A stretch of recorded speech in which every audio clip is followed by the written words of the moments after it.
स्वागत है आपका बी न्यूज नेशन में। मैं हूं आबिद हुसैन शेख। सेक्सुअल हरेसमेंट का केस प्रज्वल रेवन्ना कसूरवार करार, कल होगा सजा का ऐलान। सरकारी वकील का बयान। हासन के पूर्व सांसद जेडीएस के नेता प्रज्वल रेवन्ना का कई लड़कियों के साथ सेक्सुअल हरेसमेंट का मामला काफ़ी चर्चा का मुद्दा बनाता राज्य में अब इस मुकदमे में अदालत ने आज मुलजिम को तमाम दफात में कसूरवार करार दिया है। पीड़ित लड़कियों के बयान और मजबूत डिजिटल सबूतों की बुनियाद पर यह फैसला सुनाया है। जनप्रतिनिधि कोर्ट ने अदालत ने कहा कि यह फैसला सिर्फ पीड़ित लड़कियों को इंसाफ ही नहीं बल्कि दूसरों के लिए भी एक कड़ा सबक होगा। इस केस में 118 गवाहों को चार्जशीट में शामिल किया गया था और 180 से ज़्यादा डॉक्यूमेंट्स अदालत में पेश किए गए थे। एसआईटी की टीम एसपी सिंह और जांच अधिकारियों की भी अदालत ने खूब सराहना की। इस कामयाबी पर आरोपी ने मुकदमे को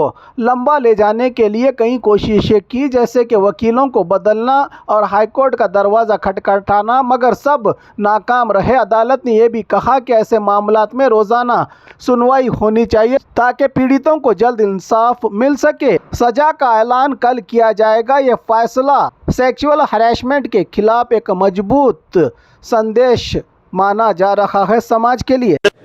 ವಿಶೇಷ ನ್ಯಾಯಾಲಯ ಆರೋಪಿಯಾದಂಥ ಪ್ರಜ್ವಲ್ ರೇವಣ್ಣರನ್ನ ಸಂಸದರನ್ನ ದೋಷಿ ಎಂದು ನಿರ್ಣಯಿಸಿದೆ, ತೀರ್ಪು ನೀಡಿದೆ. ಶಿಕ್ಷೆಯ ಪ್ರಮಾಣ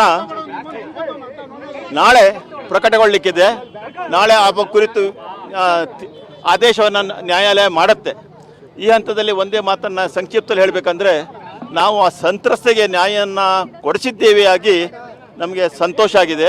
ಮತ್ತು ಅಲ್ಲದೆ SIT team head mister BK Singh, SP Sumana, Seema Latkar ಮತ್ತು ತನಿಖಾಧಿಕಾರಿಗಳ ಶೋಭಾರವರಿಗೂ ಸಹ ನಾನು ಈ ಸಂದರ್ಭದಲ್ಲಿ ಅಭಿನಂದನೆಯನ್ನು ಸಲ್ಲಿಸ್ತೇನೆ. ಮತ್ತು ಶಿಕ್ಷೆ ಪ್ರಮಾಣ ಇದೆ, ಇದೊಂದು ಒಳ್ಳೆಯ ಪಾಠ ಅಂತ ಹೇಳಲಿಕ್ಕೆ ಇಷ್ಟಪಡ್ತೇನೆ. Court 376N, 376K, 354, 66 of IT act ಅಲ್ಲಿ ಚಾರ್ಜ್ ಅನ್ನು ಫ್ರೇಮ್ ಮಾಡಿತ್ತು. ಈ ಎಲ್ಲ और खबरों के लिए देखते रहिए बी न्यूज नेशन।